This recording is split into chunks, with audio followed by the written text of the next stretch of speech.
distribute it and share a torrent. You see what I'm saying? Yeah, very good. Sean?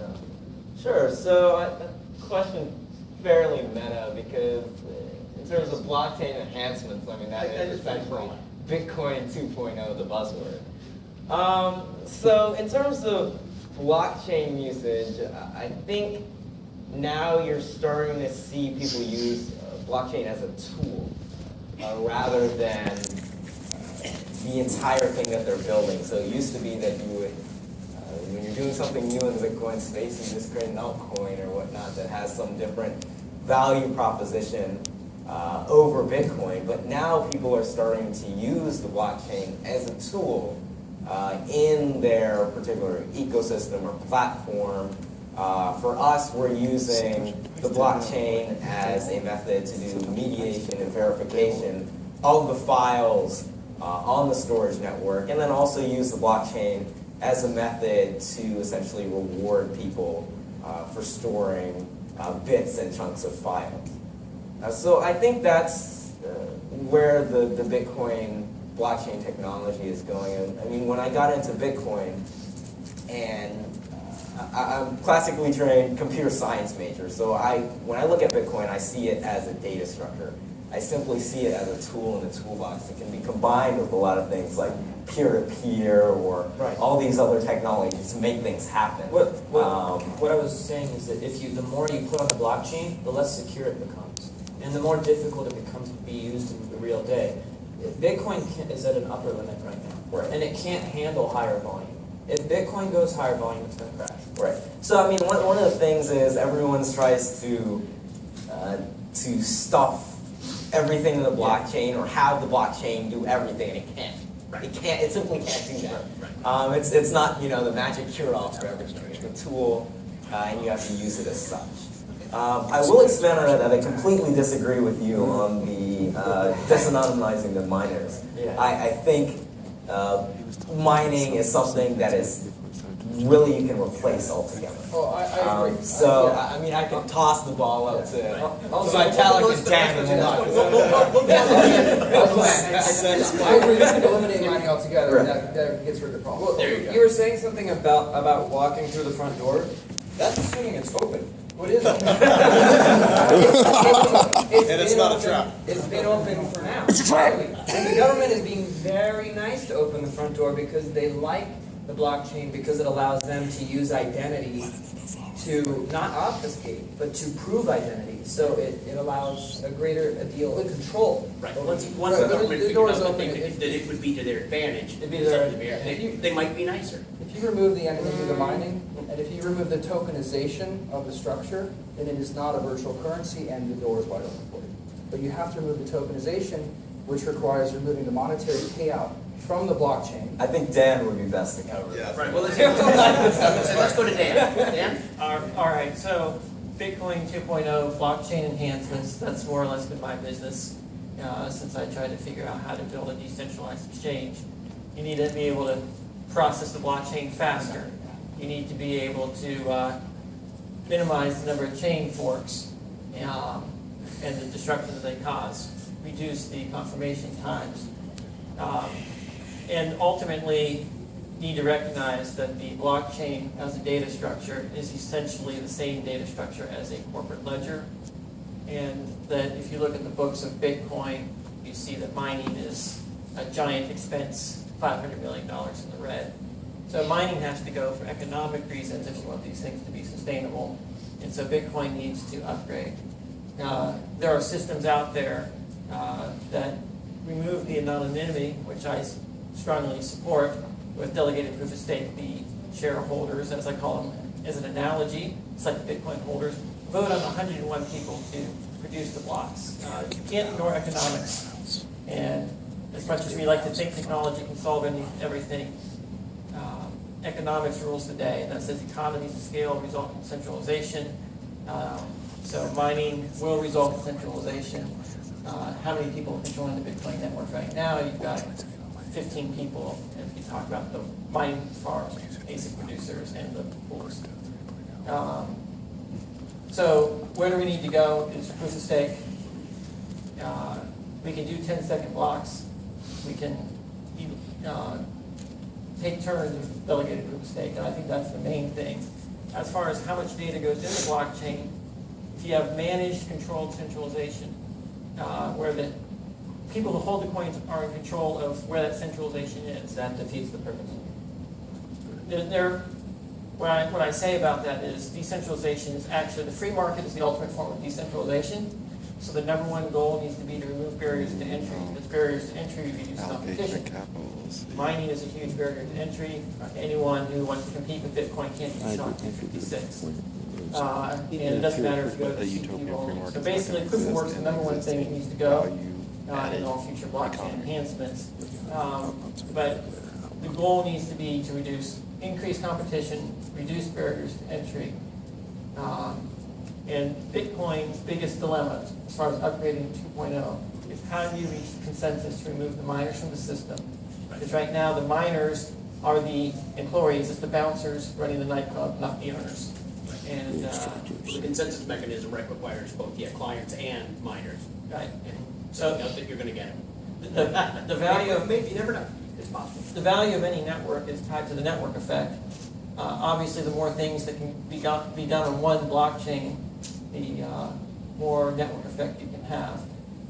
So if you want to get to the size of Visa level transactions, you're going to need people with dedicated hardware, that are able to process order books and verify these contracts, whether they're your type of contracts or BitShares X, bids, ask matching. And that's going to require computers doing everything in RAM, no hard disk. The bandwidth requirements are going to go through the roof. Otherwise, you can have a lot of fragmentation and a lot of other barriers. So you need to find a way of keeping the people in control, making sure that the people who are validating the transactions have as little power as possible, that it can be taken from them, and that it's put in the hands of trusted individuals from the perspective of the people using the system, rather than whoever has the most money to buy into being a miner, the most money to happen to have the most stake. You need to have the approval of the most people in the system. That's why we use approval voting for the selection of the 101 people. So there's a sweet spot in any system with decentralization, where when you go from one node to two nodes, you've got a twice 50% improvement in decentralization, 2 to 3, 33%, 3 to 4. Eventually, the value of adding another node is essentially zero. But the cost of adding another node is essentially constant. So there's a point where the cost of adding another node to the consensus process equals the value of extra decentralization to provide. And we need to find a way of targeting that and then managing the centralization at that level. Ultimately, decentralization has costs. You're right. And those cost you up in transaction fees. If you have 1 million people that you have to pay to verify every transaction, it's going to be 1 million times more expensive than if you have one person, because they all have to run the hardware. And so there's that trade-off curve that we've got to look at. So as we're trying to scale these systems and scale the blockchain technology, we've got to really focus on the economics of the system, and not just say, yay, decentralization is it's a means to an end, it's not the end itself. And the other thing we need to understand about Bitcoin technology is, as a whole, is it's more about the social consensus. Bitcoin could increase the money supply if we could get everyone to agree. You can roll back a blockchain if there's a major theft, if the developers and whatnot agree. That would never already happen. increased. So the point is that the true security in these systems is a group of people having a common philosophy where the blockchain itself is enforcing the general rules of how things should go. So maybe we should let the government do it. Right? Let's go. Thank you, and that was excellent. And I agree that the economics of the situation cannot be ignored for sure. Vital, you're from the Ethereum, right? Now, I'm, as you guys all know, I'm a banker, and so somebody told me, oh, isn't Ethereum Bitcoin 2.0? So I actually heard that, and I'm like. So I'm just going to share that. So where do you think Bitcoin 2.0 is Ethereum Bitcoin 2.0? Well, that's a big task. So first, I was going to start off with point 1, but I'll remove that in. So point 0, since we're proper computer scientists. I already specifically said that I refuse to use the term Bitcoin 2.0. Ethereum is one of the projects in the cryptocurrency 2.0 slash crypto 2.0 slash decentralized web slash web 3.0 industry. I think you're missing a few buzzwords there. I got it. Yeah, first of all, making 2 of 3 transactions viable. No one else wants to talk about it, but it's important. You know, just a week ago, I found out that ever since the Ether sale started, because our Exodus address starts with a 3, we've actually increased the number of coins in multisig by 80%. So, guys, please step it up. So, finally, second point is the point on blockchain philosophy and touching on this issue of de-anonymizing miners and regulation, is that a blockchain is not a financial system. A blockchain is not a corporation. A blockchain is an abstract software platform. And one of the important principles in software engineering is that low-level constructs should not depend on high-level constructs. C++ has no idea what a credit card number is. C++ has no idea about identities or currencies or regulation or governance. C++ is just a simple Turing-complete programming language that tries to be maximally expressive and efficient. It lets you do anything you want, and then the layers that handle specific things are built on top of it. So, that's done for a very good reason. You know, the fact is, the more complex a system becomes, the more higher level it becomes, the greater the chance of failure. So, I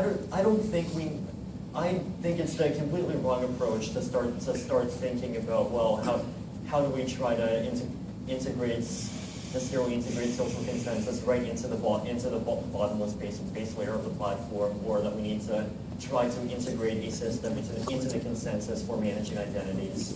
So on that particular point, the reason why I don't want to do that, by the way, is that if you have a blockchain where you de-anonymize miners and you require miners to have identities, you need a mechanism to enforce the identity system. And if you're willing to have that kind of a mechanism, you can just short-circuit the whole process and make it simpler by having that mechanism, that also trustworthy mechanism itself run the database. So, Can you say that slower? Option 1. Option 1. Identity says some trustworthy identity system controls blockchain, controls database. Option 2. Whatever trustworthy system manages the identity system controls the database directly. So the point is that we want to have low-level things not depend on high-level things, and the blockchain itself should be designed to be maximally abstract, to maximally withstand the test of time. I mean, it's also interesting that we had this whole brouhaha today and yesterday about how Next was planning on reverting the transaction when 50 million in XD got stolen from an exchange. You know, the important here is there are some people who are interested in this concept of sort of more activist consensus. Well, you know, it feels nice now because all these blockchains are nice warm-and-fuzzy community projects, and everyone feels like they're participating. The thing is, if you've read Alexis de Tocqueville's Democracy in America from 1837, you'll realize that the United States government started off as a fuzzy community project. That's turned out really well. So anyway, in terms of what Crypto 2.0 is, I think the 2 key areas are number 1, consensus, and number 2, scalability, which is actually the same thing, exactly the same thing as the transaction piece. So in terms of consensus, proof of work is the current implementation of proof of work, as in Bitcoin SHA-256, has been broken. The 4 ways forward. Number 1, ASIC resistant, CPU-only proof of work. Number 2, hybrid proof of stake. Number 3, total proof of stake. And number 4, Ripple type consensus. I'll let Dan Larimer and others weigh in on that specifically. But in terms of scalability, the key point is all of the current blockchain designs have the fundamental issue that every node must process every transaction. When you have that kind of a paradigm and you have multiple nodes, the blockchain isn't necessarily going to be much less efficient than a centralized system. If we want to make fundamental, multiple order of magnitude improvements in scalability, what we have to do is we have to break that paradigm. We have to shard the blockchain. We have to come up with mechanisms so that you have different parts of the blockchain stored by different parts of the network, and they all in some way interact and interlink with each other, so that different parts of the network can process only different subsets of the state space at some particular time. If you can do that, and you can do that well, then you might be able to if, let's say, only 1% of the network processes each transaction, and you cut fees down by a factor of 100. If you get 0.01% of the network to process each transaction, you cut your fees down by a factor of 10,000. If you want microtransactions, if you want this fuzzy, fluffy market-based future where my self-driving car can pay 2.37 cents for your self-driving car to get out of the way and save me 1.5 seconds on downtown to rush hour. The fact is, we need microtransactions and we need blockchain scalability. So between blockchain scalability and consensus, and I suppose the third category of blockchain enhancements is making blockchains more powerful, but technically arbitrary state or incompleteness is pretty much the limit of that. So at this point, since I don't think it's, and there's of course the other approach of making specialized blockchains, and specialized blockchains are C++, which also has arbitrary state and is incomplete. So Can I make a statement about sharding the blockchain? sure. There you go. Go ahead. Yeah, because I think that the scalability issue, there's two things I want to say about that. One is that a centralized system is the most efficient system. That's working well for us now. It's got problems from a control perspective. It is the most efficient. No, it has no problems. I'm forced to do my job, you're forced to do your job, they're all forced to do their job. That's From what the a vision is. economic That's like a microtransaction discussion. perspective, it's expensive to do microtransactions even in a centralized system. A decentralized system, because it's less efficient in order to gain benefits against centralized control, is going to be more expensive, and I think microtransactions is challenging. But with sharding the blockchain, I think we have cross-chain trading. We have parallel chains, and it's easy to move value between them because they're not fluctuating in price, and you don't have to have an order book in a centralized exchange to move between Litecoin and Bitcoin and all these other coins out there. And the easiest way that you can move value between two blockchains is with the bit assets, the bit USD on our using our system. Right. So because it's the same unit of value on both chains, and so you can do cross-chain trading, and you don't have to worry about the volatility. So wouldn't that, in essence, though, so what your solution might be is that let Bitcoin be Bitcoin, and I guess isn't that really the conversation around side chains? Similar, couldn't you take some of that work off the blockchain and process transactions offline? Because I mean, I've been reading, there's an awful lot about, side chains. So isn't that in essence what you're suggesting? Well, the side chains is the idea that you can move value off of one chain and move it back on, and there's some kind of IOU between the chains, or there's the proof of work on Bitcoin ties it all in. I think the side chain proposal isn't really viable. Side chains it's just kind of an idea at this point. It's very wishy-washy. There's some criticisms that have been made about it not also having centralization problems. There's been some alternate proposals like tree chains, but it's really very much on the edge cases of Bitcoin whether it's completely viable. So I know a couple of people are working on it, but we can't really call it a thing until we. So that might be 3.0. You need atomic trades that don't create lasting liabilities between the two chains. And the biggest challenge you have right now is when you try to trade value, you've got to match prices as well. So if you don't have to match prices or do price discovery, now all you have to do is find someone looking to move the value. And after the value is moved, there's no liabilities between them. You have independent chains that can have independent consensus and your parallel execution. Right. But to really get the scalability and get the costs down, I don't think you're going to be able to be managed decentrally. Okay. Very good. And go ahead. Side chains is going to lead to a very dangerous centralization of Bitcoin, because then that means your reserve currency is going to be whatever is most highly adopted. And what we've learned is the public opinion can be easily shaped by media. So once you have Bitcoin be a core spine for the backbone currency, then that means every single sidechain gets tainted by a currency that may or may not be benevolent. So that's very true. So I think that's a point that a lot of people are missing when you start talking about side chains and true chains. They see it as this, great savior, kill all the altcoins and bring everything to Bitcoin. But it only takes, one or two pools and you got, Bitcoin by the neck. Yep. And you drag everything down with it.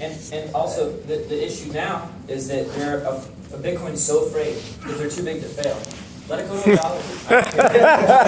The difference is I don't worship money. Let it go to $1. Because what we need good ideas to come together. Instead of debating, we should get together in a room and we should sit down and we should combine our minds to make a great product.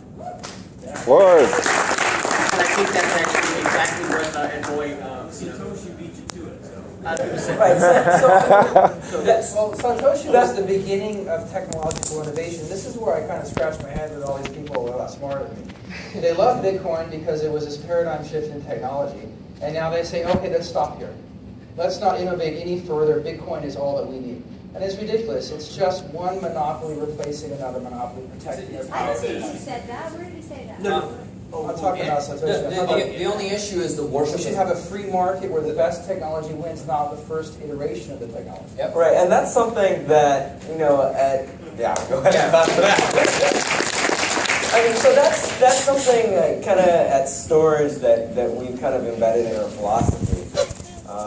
A lot of people, when they're looking at Storage, they're also looking at some of these other decentralized data platforms like MaidSafe, Siacoin, Permacoin, and they're just like, okay, how are you different, how are you better, and how are you worse?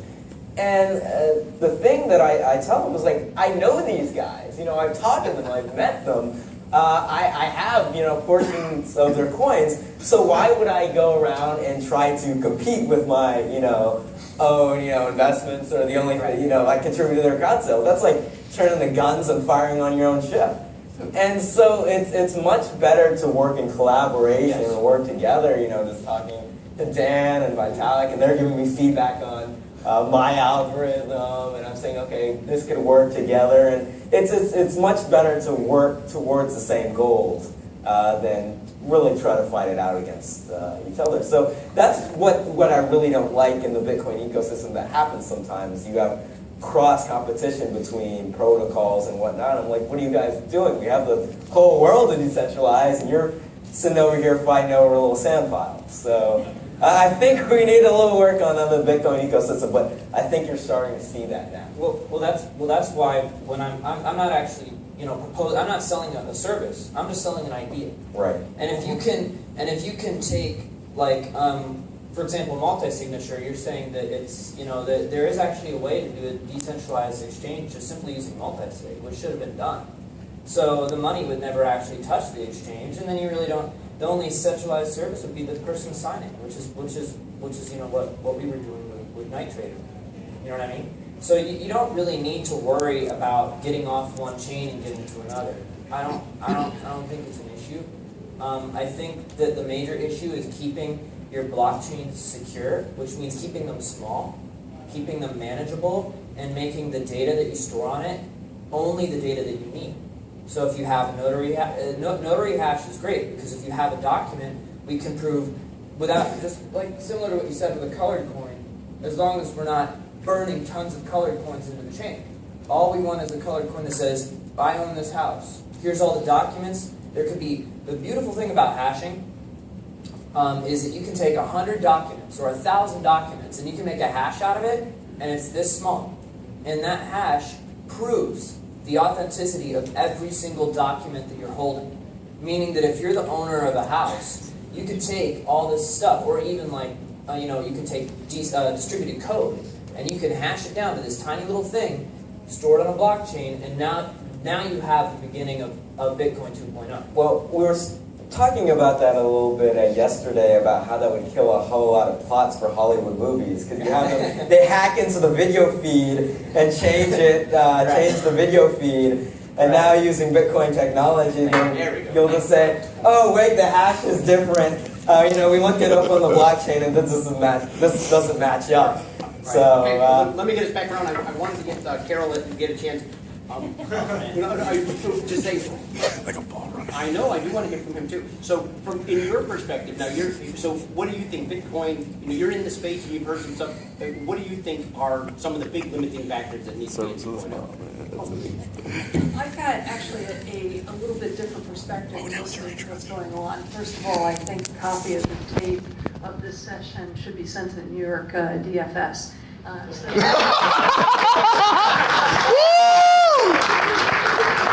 Because I think they need, this really summarizes how early we are in the process. And the fact that we're, maybe we're not allowed to use 2.0, but it's going to be 4.0. But it's a work in process.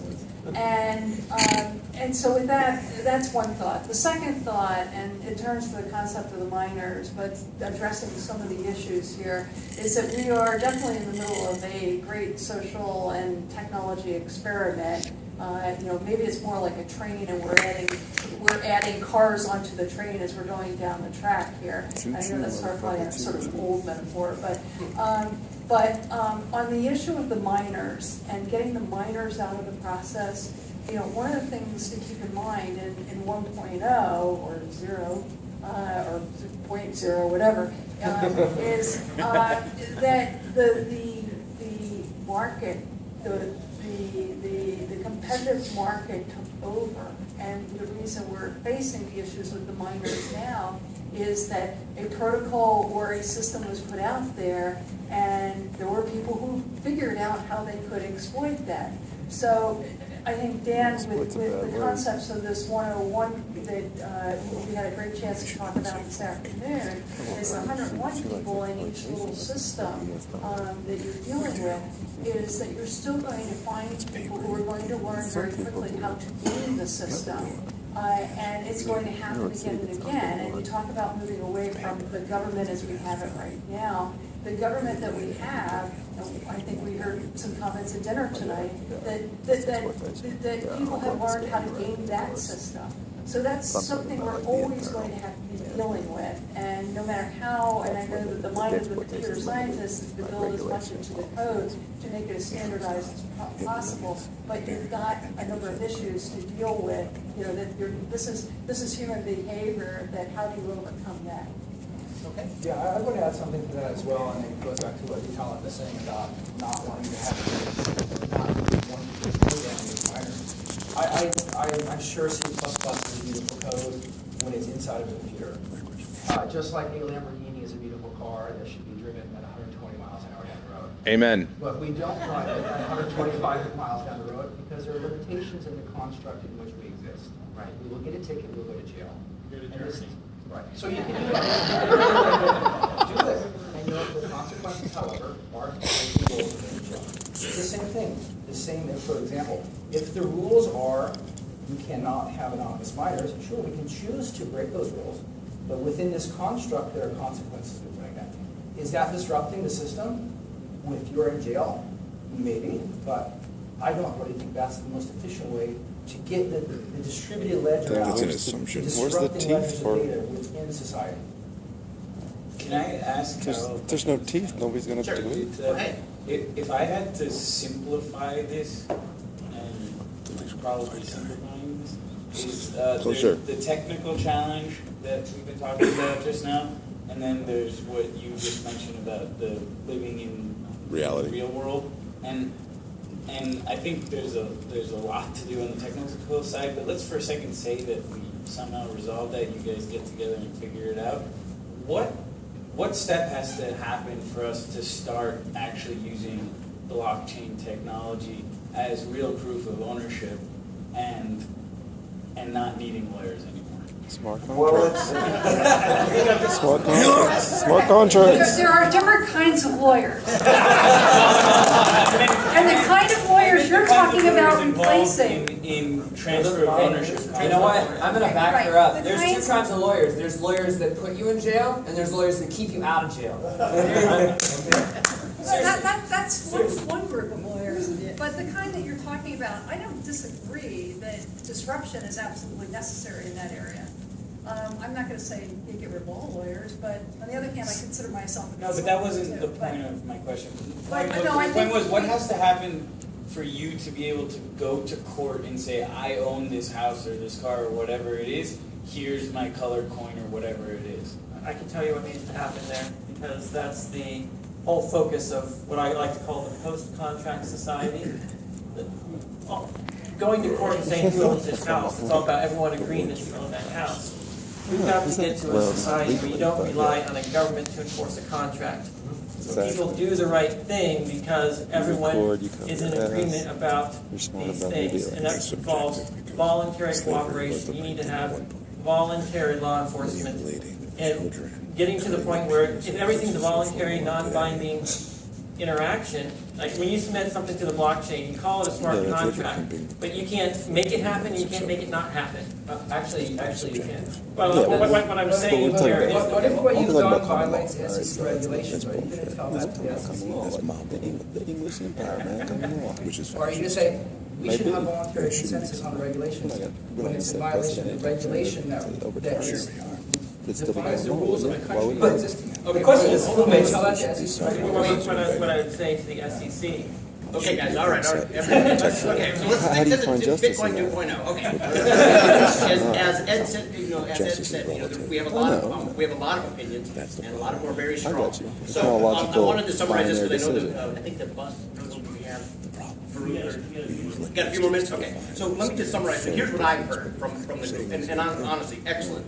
Everybody has a lot to add there. It does sound like what I'm hearing, and see if this sounds, it definitely sounds like scalability. We all recognize that scalability is going to become a factor. If we want, Aaron, I think you said, for mass adoption, if we really want a country, if we want Argentina to use it, and as a currency, we've got to scale. So I'm writing some of these down. So that looks like it's going to have to happen. I'm hearing also that the microtransactions are valuable, but the economics of microtransactions are not tenable today. So I look at that as saying that looks like they are. It's technologically viable. It's implemented in Bitcoin J. It's just we have to wrap our minds No, but using Halo, you create a contract and you can fund $1 million off of like a $500 deposit, no problem. Well, I think a lot of people have Your to. fees, you're going to pay $1 to send $1 million? I'll do it. Well, I think people also have to wrap their mind around using microtransactions. Like the example that Vitalik gave, it's that's well, why- we can do that now.